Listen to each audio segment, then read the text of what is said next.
everybody, it's Annabeth with Sending Shoeboxes, and it is workshop time. So I'd love to share with you what we did this past month at our church's monthly workshops for OCC. So let's just look at all the fun projects that we did. Before we start, one thing I wanted to mention is I started putting this donation box by the front door because we had a lot of people asking about what they could donate, and they've been bringing things. I also put together this donation sheet to help them know what's needed.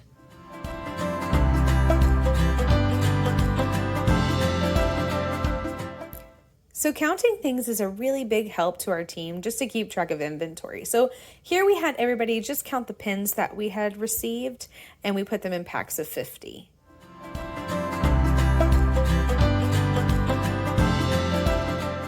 Again, another counting project. We have a lot of these just because it really helps keep track of what we need and don't need when it comes to buying things. Here we put these erasers in bags of 50 as well.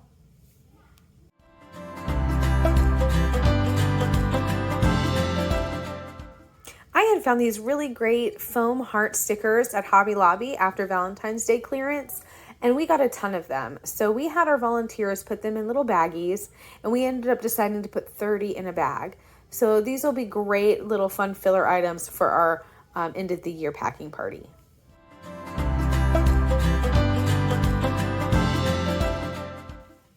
We had a couple stuffed animals that we didn't get to finish last month, cutting the tags off of. So we were able to finish those up this month and check that one off of our list.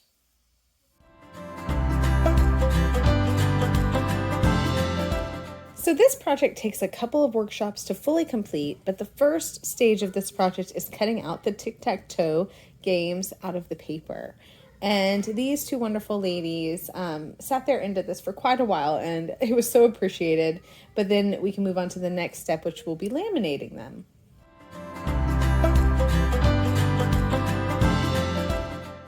Here we have our volunteers taking all the socks that we've been able to collect and putting them in bags by age and gender.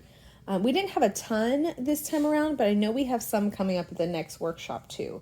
But this, again, is just another thing for inventory that's a big help.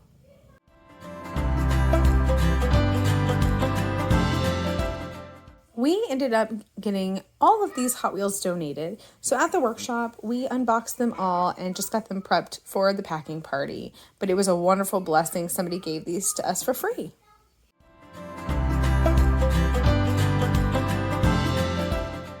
This is something you definitely don't have to do, but something that we've just decided to do, which is bag up our crayons.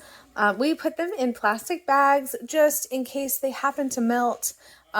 It won't get on anything else in the box.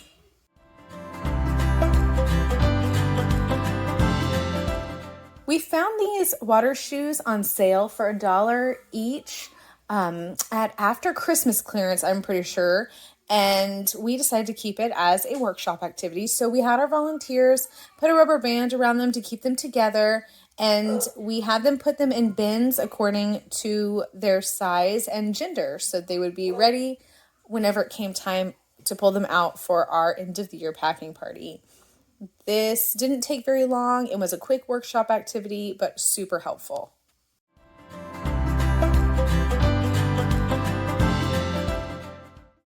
Here we are again with the Melissa and Doug block sets. So if you didn't see my video from last month, I'll talk about it again. I ended up making these folders, and I took a box at home and took pictures of the sets put together so that I could have printouts available for the people who come to our workshop. They're just they're very helpful and very useful when trying to separate the blocks into the sets. Each box creates 5 sets. And if you do want these, you can go to my Facebook page called Sending Shoeboxes, and you can print them out for free as well to use to help you separate your block sets. This activity we had so many, so it's taking us a couple of workshops to do. I think we'll have them completed by our next workshop. But all the kids and adults, everybody was willing and able to do it. It was a great workshop activity.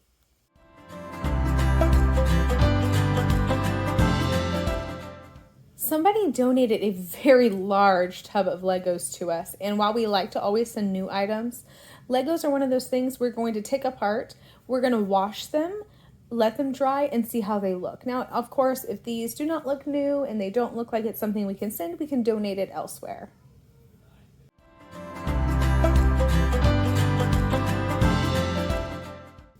These are the counting chips that we use for our tic-tac-toe games, and we found that the kids really love separating them, so we've turned it into an activity. This actually helps when it comes time to assemble the tic-tac-toe games in the end.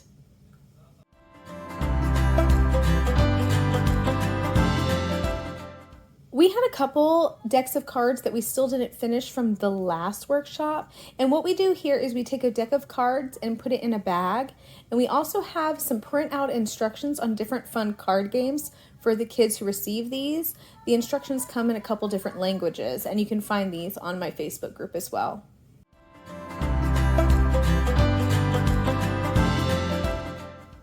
This was probably our most time-consuming project because we had to sort out all the coloring books, and we laid them out, and then we put them in categories of what we thought was good for like the 2 to 4s, what was good for the 10 to 14, and then we were able to count and figure out what we needed for each age group. Now, thankfully, we had all we needed for the younger kids, but we definitely need to buy more for the older boys.